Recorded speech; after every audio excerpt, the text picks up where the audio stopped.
Hello viewers, good morning. आशा करता हूँ कि आप सभी स्वस्थ एवं अच्छे होंगे।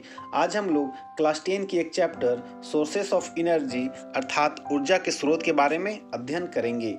ऊर्जा का अर्थ है कार्य करने की क्षमता। कोई भी कार्य हम तभी कर पाएंगे जब मेरे पास ऊर्जा होगा। ऊर्जा का विभिन्न रूप होता है। हम लोगों ने पिछली कक्षाओं में अध्ययन कर चुके हैं, जैसे गतिज ऊर्जा, स्थितिज ऊर्जा, यांत्रिक ऊर्जा, पवन ऊर्जा, उष्मीय ऊर्जा, जल ऊर्जा इत्यादि। जैसे आप यहाँ देख सकते हैं, एक ऊर्जा को दूसरे ऊर्जा में रूपांतरित किया जा रहा है। यहाँ पे सूर्य का प्रकाश के द्वारा सौर पैनल के माध्यम से सूर्य के प्रकाश को विद्युत ऊर्जा में रूपांतरित किया जा रहा है। ऊर्जा के विभिन्न रूप होते हैं तथा ऊर्जा के एक रूप को दूसरे रूप में परिवर्तित किया जा सकता है। जैसे यहाँ पे इमेज में देख सकते हैं, सौर ऊर्जा को विद्युत ऊर्जा में क्या कर दिया जा रहा है, बदल दिया जा रहा है या रूपांतरित किया जा रहा है। ऊर्जा का स्रोत का अर्थ है कि ऊर्जा हमें कहाँ से प्राप्त होती है, और जो ऊर्जा प्राप्त होती है वो लंबी अवधि तक हो और सुविधाजनक रूप से हमें वो ऊर्जा प्राप्त हो, तब हम बोलते हैं कि ऊर्जा का स्रोत है। ऊर्जा का स्रोत कहा जाए तो ऊर्जा का सबसे बड़ी स्रोत है सूर्य का प्रकाश या सूर्य। अब हम लोग जानते हैं ऊर्जा की आवश्यकता क्यों है। ऊर्जा की आवश्यकता खाना बनाने में ईंधन का उपयोग होता है। उससे क्या हमें मिलती है, ऊर्जा मिलती है। प्रकाश उत्पन्न करने में सौर पैनल के द्वारा क्या मिलता है, प्रकाश, विद्युत मिलता है, जिसे हम लोग प्रकाश उत्पन्न करते हैं। मतलब प्रकाश उत्पन्न करने के लिए ऊर्जा की आवश्यकता होती है। यातायात के लिए, मशीनों को चलाने के लिए, और कृषि उद्योग एवं कृषि के कार्य में आप इमेज में देख सकते हैं। यातायात के लिए हमें ऊर्जा की आवश्यकता होती है। जैसे ये क्या है, स्कूटर है। स्कूटर कब चलेगा, जब इसमें पेट्रोल या डीजल का उपयोग किया जाएगा। ये बस है, तो ऊर्जा का उपयोग होता है यातायात के साधन में। और यहाँ पे खाना बनाया जा रहा है, यहाँ भी ईंधन के रूप में एलपीजी गैस का उपयोग किया जा रहा है। ओके, अब ऊर्जा के उत्तम स्रोत के लक्षण, अर्थात हम लोग ऊर्जा को कब बोलेंगे कि ऊर्जा क्या है, उत्तम है या अच्छा है। तो प्रति एकांक द्रव्यमान अधिक कार्य करे, अर्थात उच्च कैलोरीफिक माप हो। इसका मतलब द्रव्यमान उसका क्या हो, कम हो, लेकिन कार्य हो अधिक करे। जैसे आप एलपीजी गैस देख रहे हैं, इसका द्रव्यमान कितना है, 15.9 kg, जबकि ये कार्य क्या करेगा, बहुत ही अधिक करेगा। ओके, दूसरा यहाँ पे उत्तम ईंधन का लक्षण है सस्ता एवं सरलता से सुलभ हो, मतलब आसानी से मिल जाए, आसानी से और कम रेट में ये आपको क्या हो, प्राप्त हो, तब बोलेंगे कि ऊर्जा क्या है, उत्तम है। भंडारण तथा परिवहन में आसान हो, मतलब रख रखाव और ले जाने में क्या हो, आसानी हो। प्रयोग करने में आसान तथा सुरक्षित हो, मतलब इसका प्रयोग करने में क्या होना चाहिए, आसान होना चाहिए। जैसे लकड़ी का ईंधन का प्रयोग करने में क्या है, बहुत ही दिक्कत होता है, लेकिन एलपीजी गैस का प्रयोग करने में बहुत ही आसान है। और सबसे लास्ट पॉइंट है जो कि इंपॉर्टेंट है, पर्यावरण को प्रदूषित ना करे, अर्थात पर्यावरण को दूषित, गंदा ना करे।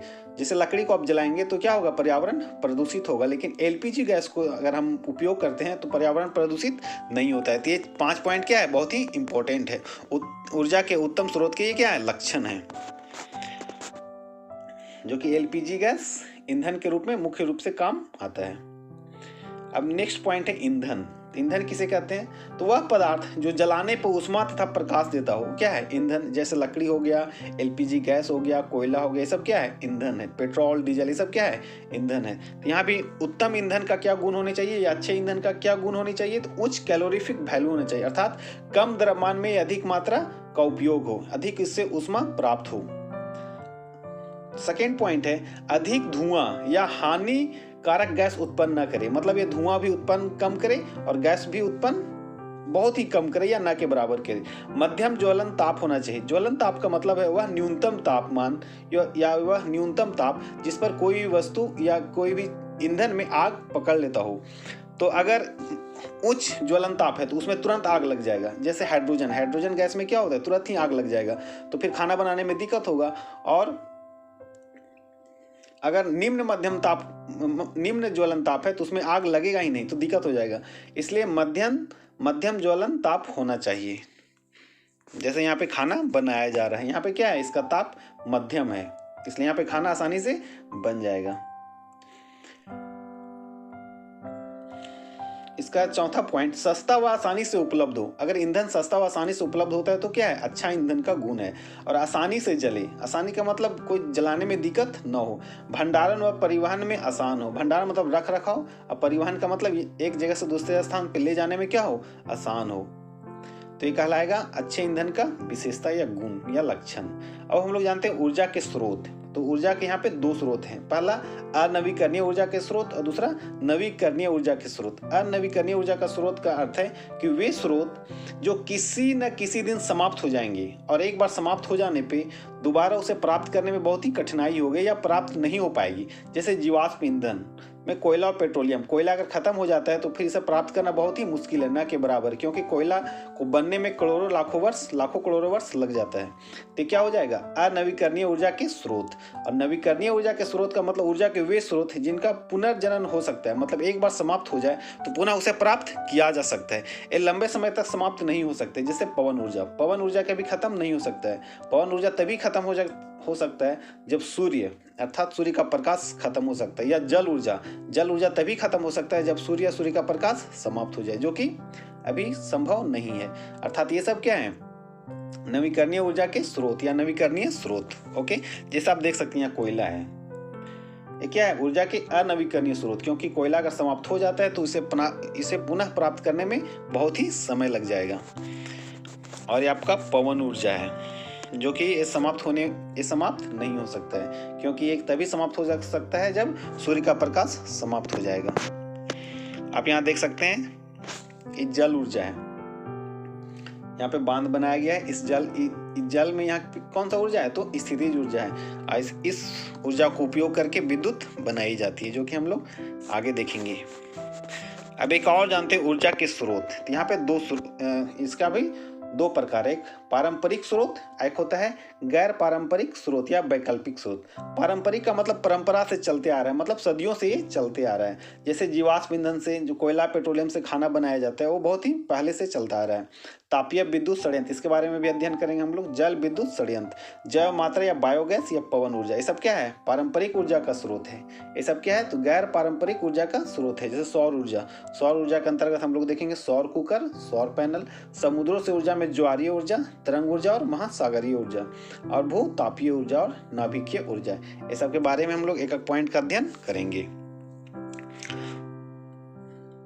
ऊर्जा के पारंपरिक स्रोत, इसका मतलब होता है ऊर्जा के वे स्रोत जो जनसाधारण द्वारा वर्षों से प्रयोग किए जाते हैं, मतलब लोगों के द्वारा वर्षों से इसका प्रयोग किया जा रहा है, वो क्या है, ऊर्जा का पारंपरिक स्रोत कहलाता है। जैसे जीवाश्म ईंधन या बायोगैस का मतलब गोबर गैस का जो उपयोग किया जाता है। तो जीवाश्म ईंधन या गोबर गैस का उपयोग परंपरा से किया जा रहा है, मतलब पुराने काल से या पुराने जमाने से चला आ रहा है। अब हम लोग पढ़ते हैं जीवाश्म ईंधन अर्थात ऊर्जा के पारंपरिक स्रोत के बारे में। इस सारा पॉइंट का हम लोग अब डिस्कस करेंगे। जीवाश्म ईंधन, तापीय विद्युत षड्यंत्र, जल विद्युत षड्यंत्र, जैव मात्रा और पवन ऊर्जा। तो पहले हम लोग देखते हैं जीवाश्म ईंधन, ये क्या होता है। तो जीवाश्म से प्राप्त ईंधन, जीवाश्म का मतलब पेड़ पौधे या जीव जंतु। बहुत सदियों काल में क्या हुआ होगा कि पेड़ पौधे पृथ्वी के अंदर दब गए होंगे और ऑक्सीजन की अनुपस्थिति में इनका विघटन हुआ होगा। तो इससे क्या बनता है, कोयला, पेट्रोलियम, इसी को बोलते हैं हम लोग जीवाश्म ईंधन। ओके, तो जीवाश्म से प्राप्त ईंधन को क्या बोलते हैं, जीवाश्म ईंधन। लाखों वर्षों में उत्पादन, ये तुरंत नहीं होता है, लाखों वर्ष लग जाते हैं इनके उत्पादन में। सीमित भंडारण है, मतलब ये निश्चित है, ये अगर एक बार समाप्त हो जाएगा तो फिर पुनः प्राप्त नहीं होगा, इसलिए इसको क्या बोलते हैं, अनवीकरणीय ऊर्जा के स्रोत। भारत में विश्व का 6% कोयला भंडारण है, मतलब टोटल कितना है, 6% है। 100% में 6% ही भारत के पास क्या है, कोयला का भंडारण है, जो कि वर्तमान दर से खर्च करने पर अधिकतम 250 वर्ष तक बने रहेंगे। मतलब 250 वर्ष के बाद ये कोयला जो मेरे पास है वो क्या हो जाएगा, समाप्त हो जाएगा। तो ये हो गया जीवाश्म ईंधन। जैसे जीवाश्म ईंधन में क्या होता है, तो पेट्रोल, डीजल, आप देख सकते हैं ये पेट्रोल है, ये डीजल है और एक कोयला है, ये सब क्या कहलाता है, जीवाश्म ईंधन। ओके, अब हम लोग देखते हैं कि जीवाश्म ईंधन को जलाने से क्या क्या हानियां होगी या क्या प्रदूषण उससे होता है। तो जीवाश्म ईंधन के जलने से मुक्त कार्बन, नाइट्रोजन एवं सल्फर के ऑक्साइड वायु प्रदूषण तथा अम्ल वर्षा का कारण बनते हैं, जो कि जल एवं मृदा के संसाधन को प्रभावित करते हैं। तो अम्लीय वर्षा कैसे होता है, तो हम लोग जानते हैं कि जब भी जीवाश्म ईंधन जलता है तो उससे क्या निकलता है, नाइट्रोजन डाइऑक्साइड और सल्फर डाइऑक्साइड और नाइट्रोजन डाइऑक्साइड। और ये क्या होता है, ये जाके वायु के साथ मिल जाता है और पानी के साथ ही अभिक्रिया कर लेता है। जब सल्फर डाइऑक्साइड पानी के साथ अभिक्रिया करता है तो उससे सल्फ्यूरिक अम्ल बनता है। ओके, और जब नाइट्रोजन डाइऑक्साइड जल के साथ अभिक्रिया करता है तो नाइट्रिक अम्ल बनता है। और वर्षा के साथ मतलब पानी के साथ ये क्या होता है, पृथ्वी पर गिरता है, तब उसको क्या बोलते हैं, अम्लीय वर्षा होता है। ये बहुत ही खतरनाक मतलब वर्षा, अगर मृदा पे मिट्टी पे गिर जाए तो बंजर हो जाएगी भूमि, और अगर त्वचा पे गिर जाए तो त्वचा कैंसर हो जाएगा। इसलिए यहाँ लिखा गया है कि जल तथा एवं मृदा के संसाधनों को क्या करता है, प्रभावित करता है। और सेकेंड, इससे क्या नुकसान होगा कि उत्पन्न कार्बन डाइऑक्साइड ग्रीन हाउस प्रभाव को उत्पन्न करती है, जिससे कि धरती का अत्यधिक गर्म हो जाती है। मतलब धरती या पृथ्वी क्या हो जाएगा, अत्यधिक गर्म हो जाएगा। कैसे गर्म होगा, तो कार्बन डाइऑक्साइड ग्रीन हाउस प्रभाव यहाँ आप देख सकते हैं। ये क्या है कि ग्रीन हाउस प्रभाव है। इसमें क्या होता है कि वो किसी प्रकार मतलब इसमें गैस को फिक्स किया जाता है। इसमें गैस भरने से क्या होता है, इसका टेम्परेचर बढ़ जाता है। सोचिए अगर पृथ्वी भी ग्रीन हाउस प्रभाव की तरह काम करे तो पृथ्वी का भी टेम्परेचर क्या हो जाएगा, बहुत ही अधिक हो जाएगा, जिससे पृथ्वी पर रहना बहुत ही क्या हो जाएगा, मुश्किल हो जाएगा। इसलिए ग्रीन हाउस प्रभाव ना हो, इसके लिए कार्बन डाइऑक्साइड की मात्रा पृथ्वी पर ना बढ़े, इसके लिए पेड़ पौधे लगाने क्या है, आवश्यक है। अब हम लोग जानते हैं कि जीवाश्म ईंधन से उत्पन्न प्रदूषण को कम करने के उपाय क्या, कम करने के उपाय हैं। पहला उपाय बताता है कि दहन प्रक्रम की क्षमता में वृद्धि कर दी जाए। ईंधन से धुआं या गैस कैसे निकलेगा, जब वो पदार्थ जो ईंधन है पूर्ण रूप से नहीं जलेगा। तो ऐसा सिस्टम बनाया जाए कि ईंधन क्या हो, पूर्ण रूप से जल जाए। तो दहन क्षमता, अगर दहन प्रक्रम की क्षमता को हम लोग वृद्धि कर दें तो क्या हो जाएगा, उससे गैस या धुआं नहीं निकलेगा, जिससे पर्यावरण प्रदूषित नहीं होगा। और दूसरा उपाय बताता है कि विविध तकनीकों का प्रयोग करके दहन के फलस्वरूप उत्पन्न गैसों को वातावरण में पलायन को कम करना। मतलब ऐसा टेक्निक ले जाए जिससे कि जो जलता है उससे कार्बन डाइऑक्साइड या सल्फर डाइऑक्साइड की मात्रा कम हो और वातावरण में न मिले। जैसे एक यहाँ पे टेक्निक लगाया गया है, पेट्रोल का उपयोग न करके एलपीजी सिलेंडर का उपयोग किया जा रहा है। इससे क्या होगा, यहाँ पे इससे जो धुआं निकलेगा, धुआं न के बराबर निकलेगा और वायुमंडल प्रदूषित नहीं होगा। तो इस प्रकार का बहुत सारे क्या होते हैं, टेक्निक होते हैं। तो टेक्निक का यूज करके वायुमंडल को प्रदूषण से रोकना है। अब हम लोग जानते हैं तापीय विद्युत संयंत्र क्या होता है। तो जीवाश्म ईंधन को जलाकर तापीय ऊर्जा में ताप विद्युत द्वारा उत्पन्न की जाती है। इससे क्या होता है कि विद्युत बनाई जाती है। तापीय विद्युत संयंत्र कोयले तथा तेल के क्षेत्रों के निकट स्थापित किए जाते हैं। जहाँ कोयला और तेल क्या रहेगा, बहुत ही निकट रहेगा, वहीं पे तापीय विद्युत संयंत्र क्या किया जाता है, स्थापित या लगाया जाता है, जिससे परिवहन होने वाले व्यय को कम कर सके, मतलब कम खर्च हो। एक पिक्चर के माध्यम से हम लोग यहाँ समझते हैं तापीय विद्युत संयंत्र क्या होता है। डायनेमो का दूसरा नाम जनरेटर भी होता है। जनरेटर क्या करता है कि यांत्रिक ऊर्जा को विद्युत ऊर्जा में रूपांतरित करता है। यांत्रिक ऊर्जा को क्या करता है, वो विद्युत ऊर्जा में रूपांतरित करता है। तो आप देखिए तापीय विद्युत संयंत्र में क्या होता है। ये क्या है, प्रेशर कुकर है। ओके, यहाँ पे क्या दिया जा रहा है, हीट दिया जा रहा है। ऐसे भाप नली के द्वारा क्या बनाया जा रहा है, भाप बनाया जा रहा है। और ये एक टरबाइन है। ये क्या है, टरबाइन है। टरबाइन, ये भाप जो है ना, वो टरबाइन को क्या करेगा, घुमा देगा, मूव कराएगा, जिसका कनेक्शन किसके साथ में है, जनरेटर के साथ में। जिससे जनरेटर क्या हो जाएगा, जनरेटर में यांत्रिक ऊर्जा पैदा हो जाएगा। और जनरेटर क्या करता है, तो यांत्रिक ऊर्जा को विद्युत ऊर्जा में रूपांतरित करता है। अब विद्युत ऊर्जा के माध्यम से क्या हो जाएगा, ये बल्ब जलेगा। तो कुल मिलाकर हम कह सकते हैं इसमें कि ऊष्मीय ऊर्जा यांत्रिक ऊर्जा में रूपांतरित होता है और यांत्रिक ऊर्जा विद्युत ऊर्जा में रूपांतरित होता है। तो यही क्या है आपका तापीय विद्युत संयंत्र। ओके, अब हम लोग जानेंगे जल विद्युत संयंत्र क्या होता है। तो जल विद्युत संयंत्र गिरते हुए जल की स्थितिज ऊर्जा को विद्युत ऊर्जा में रूपांतरित करता है। तो याद रखिएगा, जो बांध में जो जल होता है वहां पे कौन सा ऊर्जा होता है, तो स्थितिज ऊर्जा, वो नीचे गिरता है और उससे फिर टरबाइन को क्या किया जाता है, घुमाया जाता है और टरबाइन क्या करता है, यांत्रिक ऊर्जा को विद्युत ऊर्जा में रूपांतरित करता है। तो ये क्या कहलाता है फिर, जल विद्युत षड्यंत्र। जल विद्युत षड्यंत्र बांधों से संबंध है, मतलब वहां पे बांध होना क्या है, अनिवार्य है। बिना बांध का जल विद्युत षड्यंत्र नहीं होगा, क्योंकि जल प्रपातों की संख्या बहुत कम है, इसलिए जल विद्युत षड्यंत्र बनाना थोड़ा मुश्किल होता है।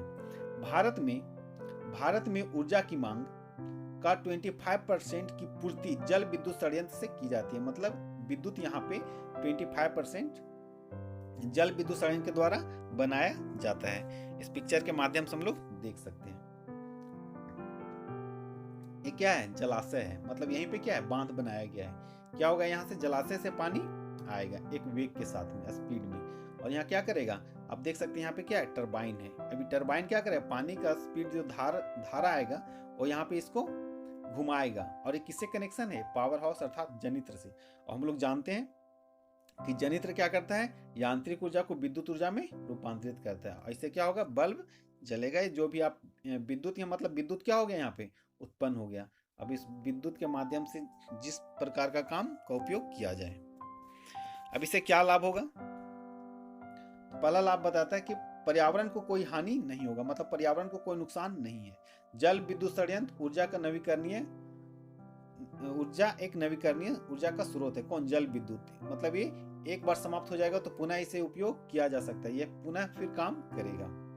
और इसमें क्या है कि बांधों के निर्माण से बाढ़ को रोका जा सकता है। और जहाँ पे बांध बनाया जाएगा वहां पे आसानी से आप क्या कर सकते हैं, सिंचाई भी कर सकते हैं। तो इससे क्या है, फायदा है। जैसे देखिए यहाँ पे बनाया गया है, यही क्या है, आपका बांध है। अब यहाँ पे टरबाइन लगा दीजिए और टरबाइन का कनेक्शन जनित्र या जनरेटर से कर दीजिए। अब क्या होगा, इधर से पानी का वेग धारा आएगा और टरबाइन को घुमाएगा, और जनित्र क्या होगा, जनित्र से बिजली उत्पन्न होगी। यही जल विद्युत षड्यंत्र। लेकिन इससे क्या नुकसान है,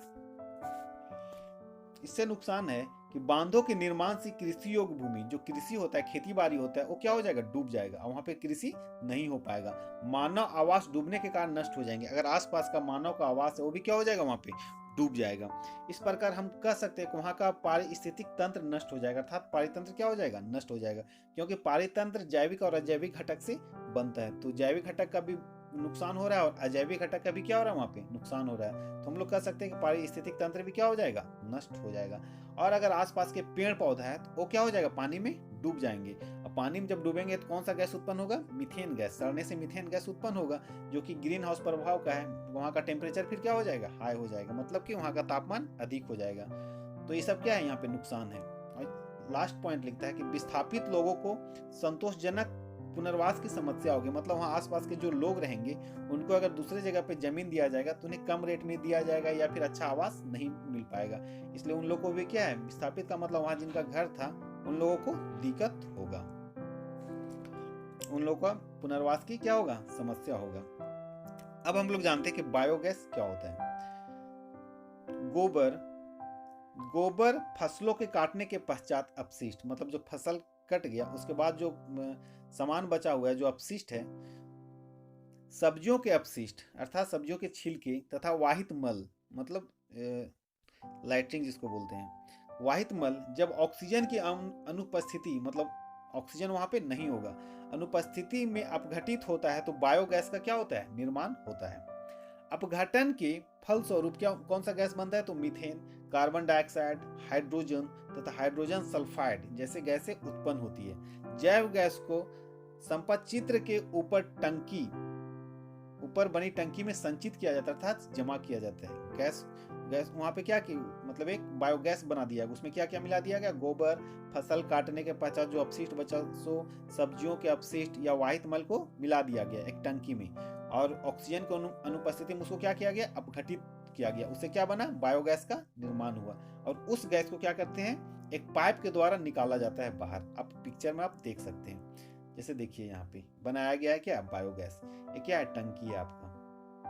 यहाँ पे इसमें क्या भरा गया है, तो गोबर और वाहित मल ये सब। और क्या होगा, ऑक्सीजन की अनुपस्थिति में क्या होगा, विघटित होगा। इसे एक पाइप ले आया गया है। अब देखिए यहाँ पे इस पाइप के माध्यम से कहाँ इसका कनेक्शन किया गया है, गैस चूल्हा में। और इसमें कौन सा गैस आ रहा है, तो मीथेन गैस। अब इस गैस का उपयोग खाना बनाने में किया जा रहा है। ओके, यह बायोगैस।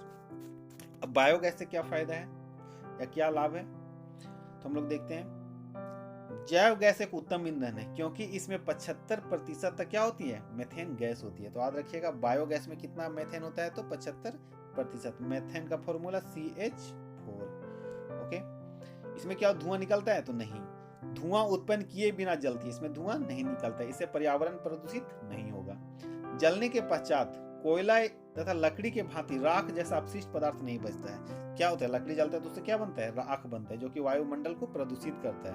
लेकिन इसमें राख जैसा कोई अपशिष्ट पदार्थ नहीं बचता है। तापन क्षमता क्या होती है, उच्च होती है। इसमें तापमान क्या होता है, बहुत ही अधिक होता है, मतलब उष्मा क्या होती है, अधिक प्रज्वलित होती है।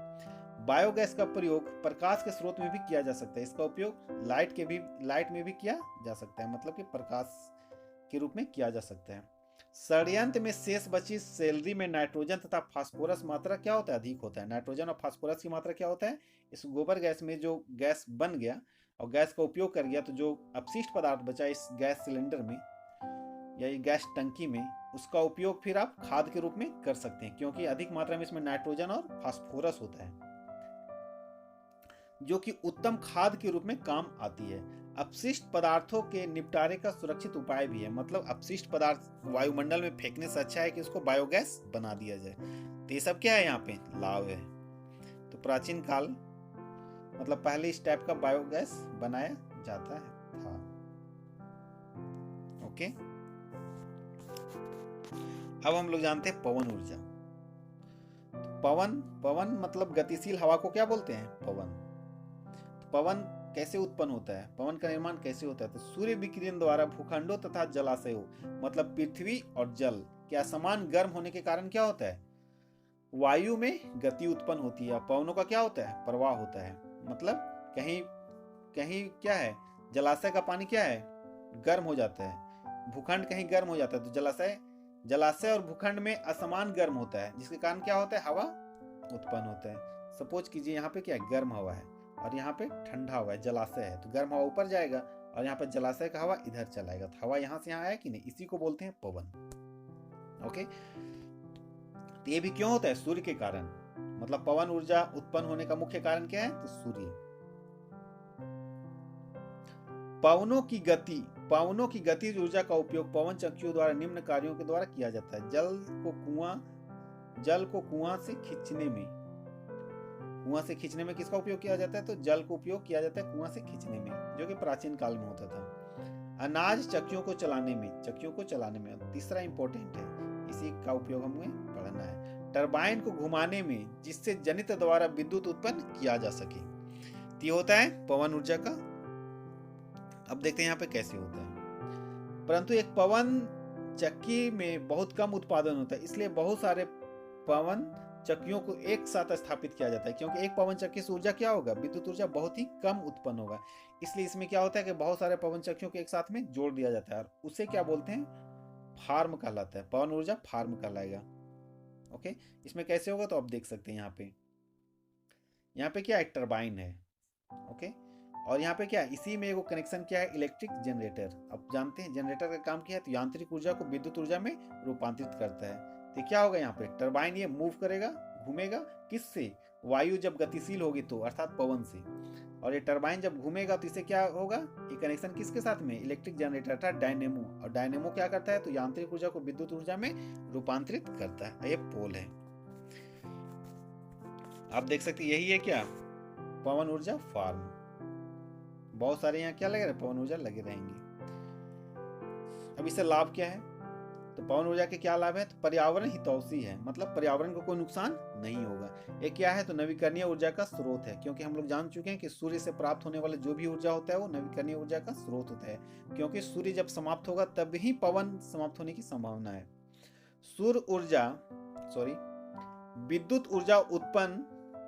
विद्युत ऊर्जा उत्पन्न करने में बार बार खर्चा या लागत ना होना, मतलब एक बार खर्चा हो जाने के बाद बार बार खर्चा ये नहीं लगेगा। इसका कुछ सीमाएं हैं, क्या सीमाएं हैं, पवन ऊर्जा फार्म के लिए अत्यधिक भूमि क्षेत्र की आवश्यकता होती है, इसमें बहुत ज्यादा भूमि की आवश्यकता होगा, तभी पवन ऊर्जा फार्म आप स्थापित कर सकते हैं। लगातार हवा का वेग कितना होना चाहिए, तो याद रखिएगा 15 से 20 किलोमीटर पर घंटा हवा का वेग होना चाहिए, तब जाके क्या होगा, पवन ऊर्जा, पवन चक्की का जो टरबाइन है वो घूमेगा। अत्यधिक प्रारंभिक लागत, शुरू में इसमें क्या बहुत ही खर्च लगेगा। ओके, पवन चक्की के ब्लेड्स की प्रबंध लागत अधिक होना, मतलब टरबाइन बहुत ज्यादा इसमें उपयोग होता है। अच्छा, एक इंपॉर्टेंट चीज है, डेनमार्क को पवनों का देश कहा जाता है क्योंकि वहाँ हवा अर्थात पवन बहुत ज्यादा उत्पन्न होता है। भारत का पवन ऊर्जा द्वारा विद्युत उत्पादन करने में 5वां स्थान है, मतलब पवन ऊर्जा द्वारा यहाँ जो विद्युत उत्पन्न होता है तो भारत इसमें कितवां स्थान पे है, तो 5वां स्थान है। और एक और इम्पोर्टेंट पॉइंट है, तमिलनाडु में कन्याकुमारी के निकट भारत का विशालतम पवन ऊर्जा स्थापित किया गया है, जिसमें कितना ऊर्जा उत्पन्न होता है, तो 380 मेगावाट विद्युत उत्पन्न होता है। तो याद रखिएगा कहाँ पे, तमिलनाडु के कन्याकुमारी के निकट। ओके, ये क्या आपका पवन ऊर्जा है, देख सकते हैं।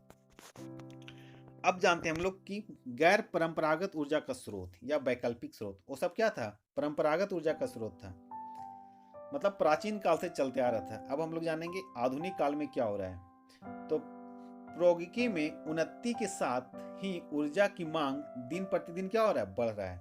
जैसे जैसे टेक्नोलॉजी आ रहा है उस प्रकार से ऊर्जा की मांग क्या हो रहा है, बढ़ रहा है। अतः ऊर्जा के वैकल्पिक स्रोत की आवश्यकता होती है, क्योंकि अगर परंपरागत स्रोत समाप्त हो जाएगा तो वैकल्पिक ऑप्शनल तो कुछ रहेगा ना, तभी हम लोग ऊर्जा का उपयोग कर पाएंगे। तो पहला क्या है, कारण क्या, क्यों हम लोग गैर परंपरागत ऊर्जा का स्रोत पर ध्यान देना है, किस कारण से। तो हम लोग जानते हैं कि जीवाश्म ईंधन सीमित मात्रा में उपलब्ध है, यदि वर्तमान दर से हम उनका उपयोग करते हैं तो वे शीघ्र ही समाप्त हो जाएंगे। तो जीवाश्म ईंधन की मात्रा क्या है, यहाँ पे कम है, अगर इसका उपयोग इस स्पीड से हो तो क्या हो जाएगा, शीघ्र ही समाप्त हो जाएगा।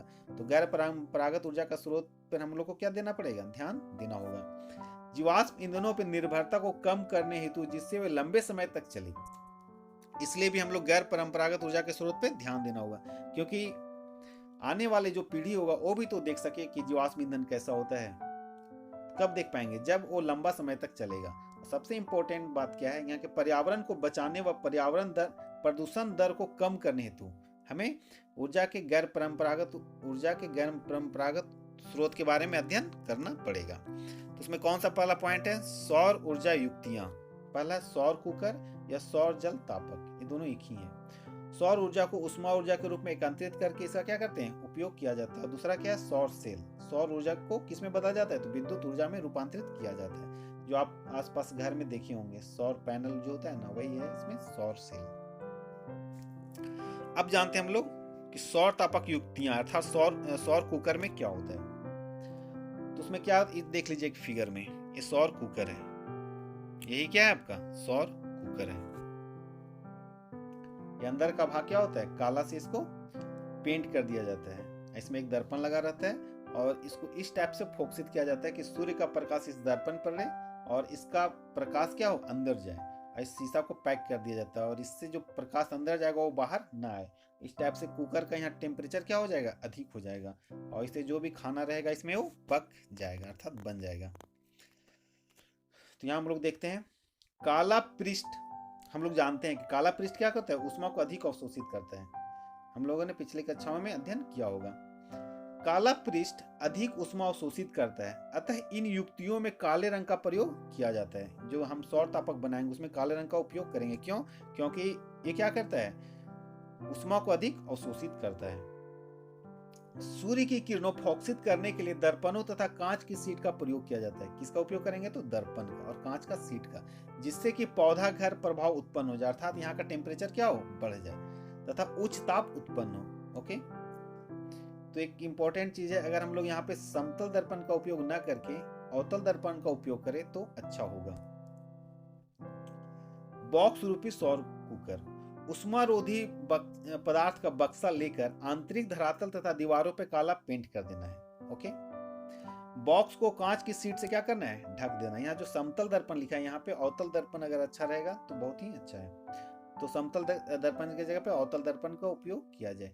इस प्रकार समायोजित किया जाए कि अधिकतम सूर्य का प्रकाश परावर्तित होकर बॉक्स में या बक्सा में उच्च ताप बना सके। अर्थात वहां पे क्या होगा, अवतल दर्पण लगा रहेगा तो एक उसका फोकसित एक बिंदु पे होता है और उस प्रकार से जो सौर कुकर है या सौर बक्सा है उसके अंदर टेम्परेचर क्या हो जाएगा, बहुत ही अधिक हो जाएगा। देखिए कितना टेम्परेचर हो जाता है।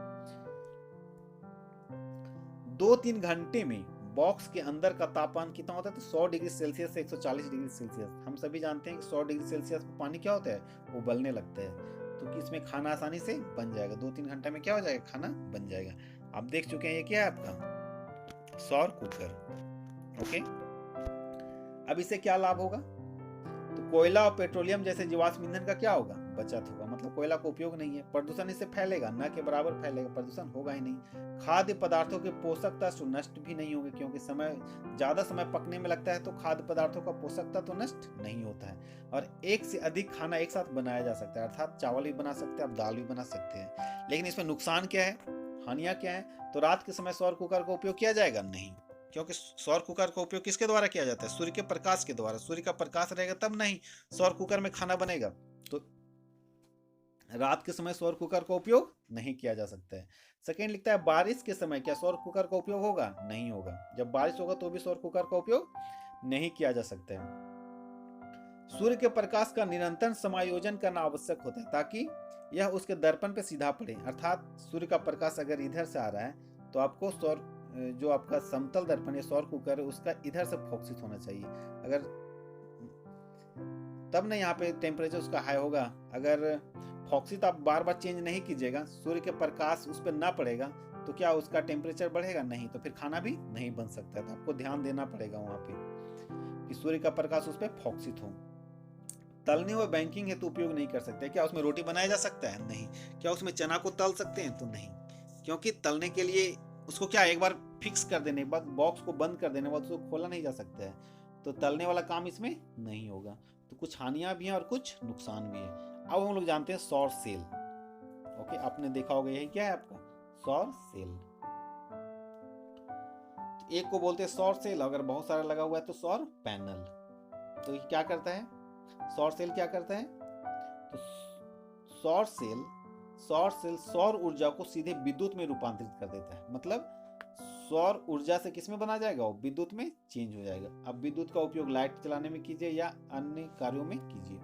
जब बहुत अधिक संख्या में सौर सेलों को संयोजित करते थे, यह व्यवस्था क्या कहलाता है, सौर पैनल।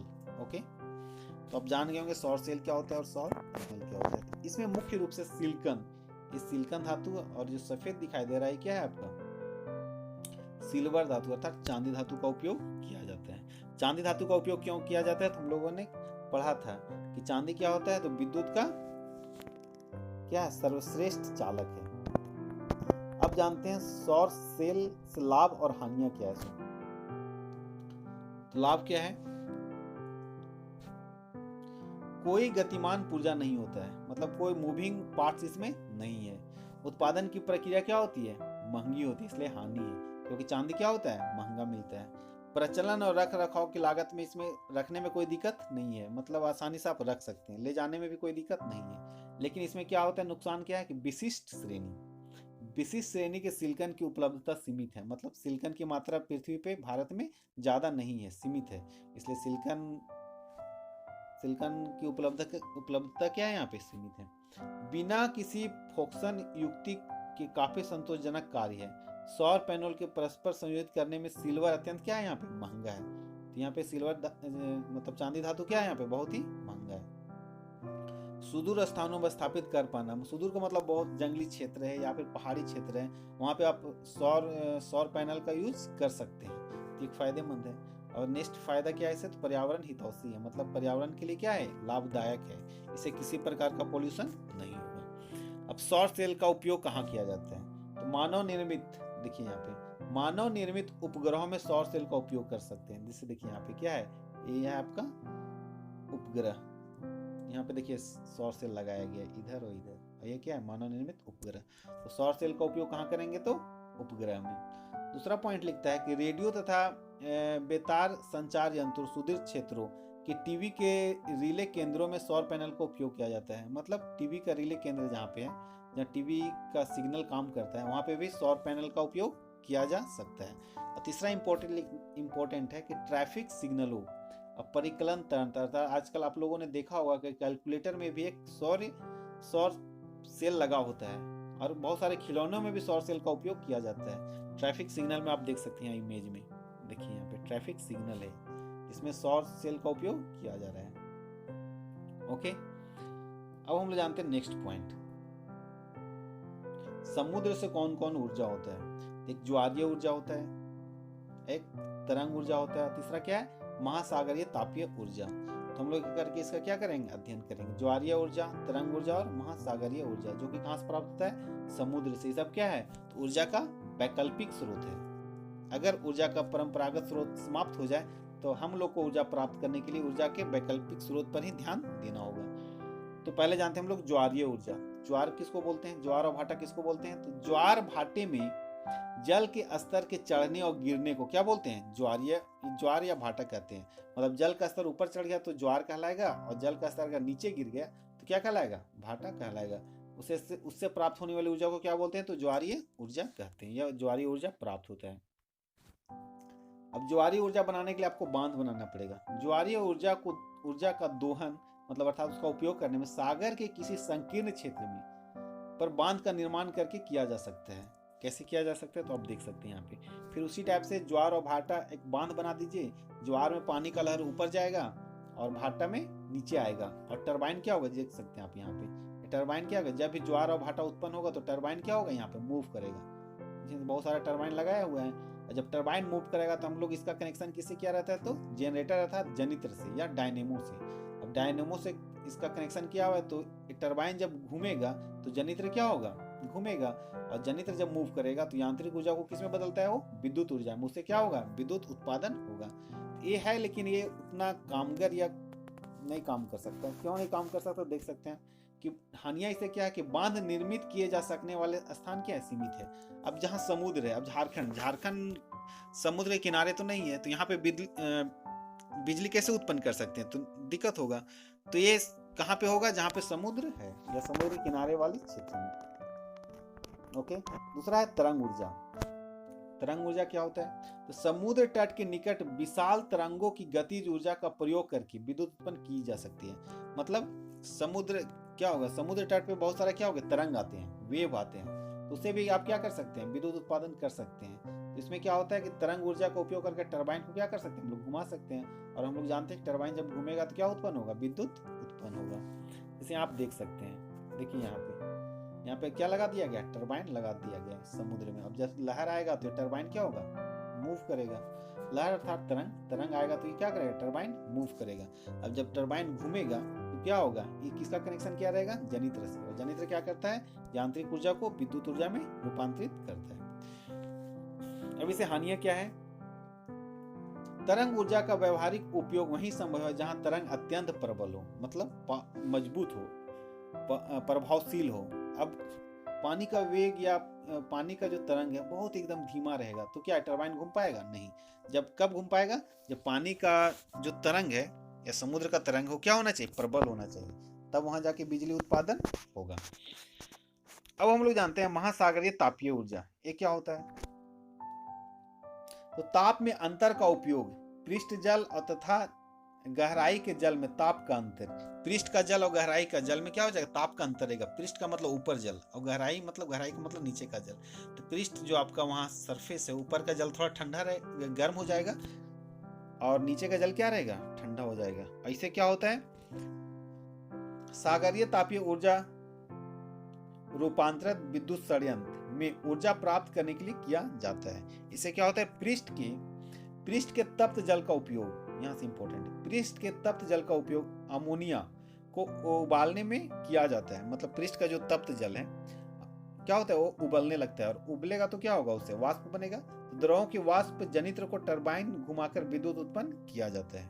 ओके, तो 20 डिग्री सेल्सियस पे क्या होता है कि अमोनिया क्या होता है, उबलने लगता है। तो 20 डिग्री सेल्सियस का अंतर होना चाहिए, मतलब समुद्र का सतह और नीचे जो टेम्परेचर और 20 डिग्री का अंतर होना चाहिए। तो अमोनिया क्या होता है, वहां पे उबलने लगता है। जब अमोनिया उबलने लगेगा तो उसे क्या बनाया जाएगा, वाष्प बनाया जाएगा, और वाष्प फिर जनित्र क्या करेगा, मूव कराएगा। जैसे आप यहाँ देख सकते हैं, सॉरी 25 डिग्री सेल्सियस, 20 या 25 डिग्री सेल्सियस है, यहाँ लिखा है 25 डिग्री सेल्सियस।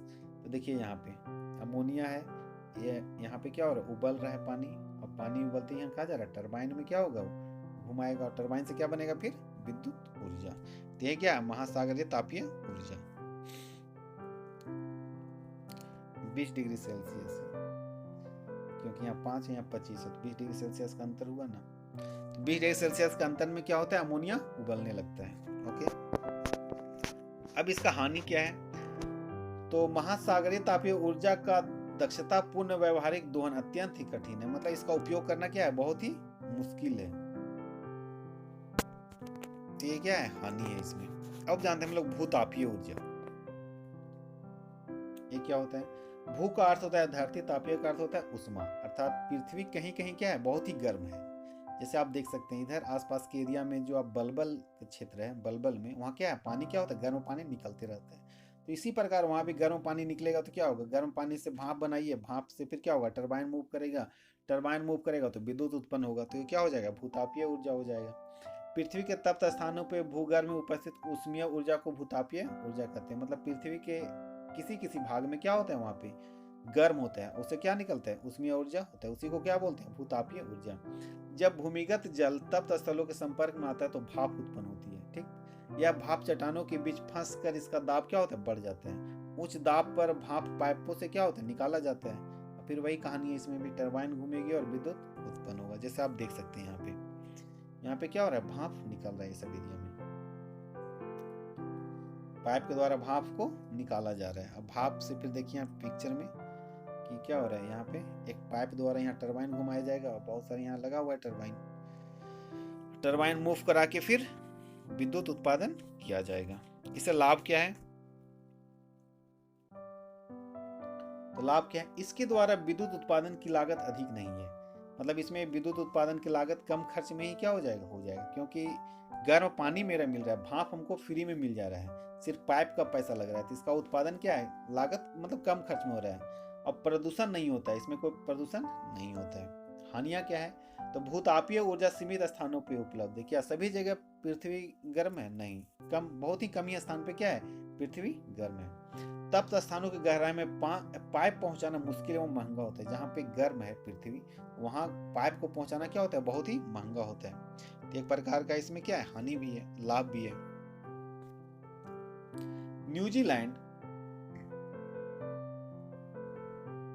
न्यूजीलैंड तथा संयुक्त राष्ट्र अमेरिका में भूतापीय ऊर्जा पर आधारित कई विद्युत संयंत्र काम कर रहे हैं। तो न्यूजीलैंड और संयुक्त राष्ट्र अमेरिका में भूतापीय ऊर्जा का उपयोग किया जा रहा है। अब हम लोग जानते हैं नाभिकीय ऊर्जा क्या होता है। तो नाभिकीय अभिक्रिया के दौरान मुक्त होने वाली ऊर्जा को क्या बोलते हैं, नाभिकीय ऊर्जा को कहते हैं। यह दो प्रकार का होता है, कौन कौन, नाभिकीय विखंडन और नाभिकीय संलयन। नाभिकीय विखंडन में परमाणु का नाभिक क्या होगा, टूटेगा, और नाभिकीय संलयन में परमाणु का नाभिक क्या होगा, जुटेगा। तो नाभिक टूटने से भी बहुत ऊर्जा मुक्त होता है और नाभिक टूटने से भी बहुत सारा ऊर्जा क्या होता है, मुक्त होता है। जैसे नाभिकीय विखंडन हम लोग देखते हैं, क्या होता है, विखंडन का अर्थ होता है क्या होता है, टूटना। नाभिकीय विखंडन वह प्रक्रिया है जिसमें भारी परमाणु, जैसे यूरेनियम याद रखिए, यूरेनियम, प्लूटोनियम अथवा थोरियम के नाभिक को निम्न ऊर्जा न्यूट्रॉन के बमबारी कराकर हल्के नाभिकों में तोड़ा जाता है। न्यूट्रॉन से क्या किया जाता है, उस पर बमबारी किया जाता है और उसका नाभिक को क्या किया जाता है, तोड़ा जाता है। जैसे आप यहाँ पे इमेज में देख सकते हैं, देखिए न्यूट्रॉन है, यूरेनियम को क्या किया जा रहा है, यहाँ पे तोड़ा जा रहा है, और यूरेनियम को जब टूटेगा तो उससे क्या होगा, बहुत ज्यादा ऊर्जा उत्पन्न होगा। देख सकते हैं इमेज में क्या हो रहा है, बहुत ज्यादा ऊर्जा यहाँ पे उत्पन्न हो रहा है। तो न्यूट्रॉन से बमबारी कराकर वहां हल्के नाभिकों में तोड़ा जाता है। इस प्रक्रिया में विशाल मात्रा में ऊर्जा मुक्त होती है। विशाल का मतलब बहुत ज्यादा मात्रा क्या होता है, ऊर्जा मुक्त होता है। यूरेनियम 235 का प्रयोग क्षणों के रूप में नाभिकीय षड्यंत्र में ईंधन की तरह होता है। तो याद रखिएगा, यूरेनियम 235 का उपयोग किस तरह होता है, तो ईंधन की तरह वहां पे होता है। तो यहाँ पे नाभिक का टूटना, नाभिक को टूटने में भी क्या होता है, यहाँ बहुत ज्यादा ऊर्जा मुक्त होता है। आप देख सकते हैं यहाँ पे क्या हो रहा है, नाभिक, किसका नाभिक टूट रहा है, यूरेनियम 235 का, किसके द्वारा, न्यूट्रॉन से उस पर क्या किया रहा है, बमबारी किया जा रहा है। जब नाभिक टूट रहा है तो बहुत ज्यादा ऊर्जा इसमें मुक्त हो रहा है। अब जानते हैं नाभिकीय संलयन। तो नाभिकीय संलयन में क्या होता है, देखिए नाभिकीय विखंडन में कम ऊर्जा मुक्त होता है, जबकि नाभिकीय संलयन में क्या होता है, बहुत ही ज्यादा ऊर्जा मुक्त होता है। और सूर्य तथा अन्य तारों से जो ऊर्जा मिल रहा है ना, वहां भी नाभिकीय संलयन हो रहा है। तो क्या बताता है, ये दो हल्के नाभिकों, सामान्यतः हाइड्रोजन को जोड़कर एक भारी नाभिक हीलियम बनाया जाता है। हाइड्रोजन को जोड़कर क्या बनाया जाता है, हीलियम बनाया जाता है, जिसमें भारी मात्रा में ऊर्जा उत्पन्न होता है। क्या बोलते हैं उसको, नाभिकीय संलयन कहते हैं। जैसे आप देख सकते हैं हाइड्रोजन और हाइड्रोजन, हाइड्रोजन हाइड्रोजन जोड़ के क्या बनाया जाता है, हीलियम। जब हीलियम बन जाता है तो उसे बहुत ज्यादा मात्रा में क्या निकलता है, उष्मा निकलता है। तो याद रखिएगा, नाभिकीय संलयन होती है अत्यधिक ताप व दाब की आवश्यकता होती है, अधिक ज्यादा प्रेशर और टेम्परेचर की यहाँ पे आवश्यकता होता है, ये इंपॉर्टेंट है। सूर्य तथा अन्य तारों की विशाल ऊर्जा का स्रोत क्या है, नाभिकीय संलयन है। तो सूर्य में कौन सा, सूर्य में कितना ज्यादा ऊर्जा प्राप्त होता है, वहां पे कौन सा हो रहा है, तो नाभिकीय संलयन हो रहा है। हाइड्रोजन बम, देखिए परमाणु बम जो है ना नाभिकीय विखंडन पर आधारित है, जबकि हाइड्रोजन बम जो है नाभिकीय संलयन अभिक्रिया पर आधारित है। तो हाइड्रोजन बम ज्यादा पावरफुल हुआ किसके तुलना में, परमाणु बम की तुलना में। अब देख सकते हैं यहाँ पे ये क्या है, हाइड्रोजन है, हाइड्रोजन है, यहाँ पे हीलियम है, इन दोनों का नाभिक मिल गया तो क्या होगा, यहाँ बहुत ज्यादा मात्रा में ऊर्जा उत्पन्न होगा। ओके, अब हम लोग जानते हैं इसका लाभ क्या है और फिर इससे क्या नुकसान है। तो लाभ क्या है, तो नाभिकीय ईंधन की अल्प मात्रा के विखंडन से ऊर्जा की अत्यधिक मात्रा मुक्त होती है, मतलब बहुत ज्यादा ऊर्जा इससे निकलता है। तो नाभिकीय विखंडन में अगर नाभिकीय संलयन होगा या नाभिकीय विखंडन होगा तो भी ऊर्जा क्या होगा, बहुत ज्यादा मुक्त होगा। और CO2 जैसे ग्रीन हाउस गैसें उत्पन्न नहीं होती, बहुत इंपॉर्टेंट है, मतलब कार्बन डाइऑक्साइड जैसी गैस इसमें उत्पन्न नहीं होती है। और इसमें क्या हानियां हैं, तो नाभिकीय विद्युत षड्यंत्र, नाभिकीय विद्युत शक्ति षड्यंत्र के प्रतिस्थापन की अत्यधिक लागत है, मतलब इसको बनाने में बहुत ज्यादा खर्च आता है, बहुत ज्यादा पैसा का उपयोग किया जाता है। दूसरा, नाभिकीय विकिरण के रिसाव का डर बना रहता है, अगर उससे कोई विकिरण रिसाव होता है जो कि बहुत ही क्या होता है, जहरीला होता है, नुकसानदायक होता है, मृदा के लिए भी और जंतु के लिए भी। नाभिकीय अपशिष्टों के समुचित भंडारण, मतलब नाभिकीय विखंडन हो गया तो उससे जो अपशिष्ट बना, गंदगी मिला, उसका अगर समुचित भंडारण या निपटारा न होने पर क्या होगा, पर्यावरण प्रदूषित हो जाएगा, मतलब पर्यावरण क्या होता है, गंदा हो जाता है, ये भी क्या है, हानियां है। और एक लिखता है यूरेनियम की सीमित उपलब्धता है, मतलब यूरेनियम ज्यादा मात्रा में नहीं है। तो यूरेनियम ज्यादा मात्रा में नहीं है तो फिर परमाणु बम कैसे बनेगा या नाभिकीय विखंडन कैसे होगा, तो ये सब क्या है, हानियां हैं। अब नाभिकीय विद्युत षड्यंत्र जानते हैं, तो भारत में कहाँ पे, 6 जगह पे है। तारापुर महाराष्ट्र हो गया, राणा प्रताप सागर राजस्थान, कलपक्कम तमिलनाडु, नरोरा उत्तर प्रदेश, काकरापार गुजरात, कैगा कर्नाटक। तो एक हम सिर्फ आपको तारापुर महाराष्ट्र का नाभिकीय विद्युत षड्यंत्र दिखाते हैं, यही आपका नाभिकीय विद्युत षड्यंत्र कहाँ का है, तो राजस्थान तारापुर ना, तारापुर महाराष्ट्र, सॉरी महाराष्ट्र का है। ओके, यही क्या है, नाभिकीय विद्युत षड्यंत्र बनाया गया है। इस इमेज को आप देख लीजिए। अब हम लोग जानते हैं कि पर्यावरण विषयक सरोकार, अर्थात हम लोग पर्यावरण को क्या करना है, बचा के रखना है, क्योंकि जितना भी ऊर्जा हो रहा है, जितना भी ऊर्जा उत्पन्न हो रहा है उससे कुछ ना कुछ गैस तो जरूर ही निकलेगा। ऐसा कोई भी ऊर्जा का स्रोत नहीं है जिससे कि पर्यावरण प्रदूषित नहीं होगा, सभी ऊर्जा के स्रोत से पर्यावरण प्रदूषित होगा, इसलिए पर्यावरण को हमको बचाना होगा। तो कैसे बचाएंगे, किसी भी प्रकार की ऊर्जा का अधिक प्रयोग करने से पर्यावरण क्या होता है, बुरा प्रभाव पड़ता है। किसी भी ऊर्जा को ले लीजिए, अगर अत्यधिक प्रयोग कीजिएगा तो उसका पर्यावरण पर बुरा प्रभाव पड़ेगा। अतः हमें ऐसी ऊर्जा के स्रोत पर ध्यान करना चाहिए। क्या करना चाहिए, ऊर्जा प्राप्त करने में सरलता हो, ऊर्जा हमें आसानी से प्राप्त हो, सस्ता हो, प्रदूषण मुक्त हो। अगर प्रदूषण मुक्त रहेगा तब ना पर्यावरण का मित्र बन पाएगा, अन्यथा क्या हो जाएगा, नुकसान करेगा। ऊर्जा स्रोत से ऊर्जा प्राप्त करने की उपलब्ध प्रौद्योगिकी की दक्षता होना चाहिए। दूसरे शब्दों हम कह सकते हैं कि ऊर्जा का कोई भी स्रोत पूर्णतः प्रदूषण मुक्त नहीं है। सौर ऊर्जा से भी जो हमें विद्युत ऊर्जा में रूपांतरित होता है वो भी प्रदूषण मुक्त नहीं है, उसमें भी प्रदूषण होने की संभावना रहता है। हम यह कह सकते हैं कि कोई भी स्रोत दूसरे स्रोत की अपेक्षा अधिक स्वच्छ है। ओके, तो हम लोग को पर्यावरण को क्या करना चाहिए, बचा के रखना चाहिए। कैसे बचेगा, तो ऊर्जा का प्रदूषण मुक्त, ऊर्जा प्राप्त करने में सरलता होना चाहिए, सस्ता होना चाहिए और प्रदूषण मुक्त होना चाहिए, ऐसे ऊर्जा का उपयोग करना चाहिए। आशा करता हूं कि आप सभी बिंदुओं को अच्छी तरह से समझ गए होंगे। So thank you watching this video, bye, take care.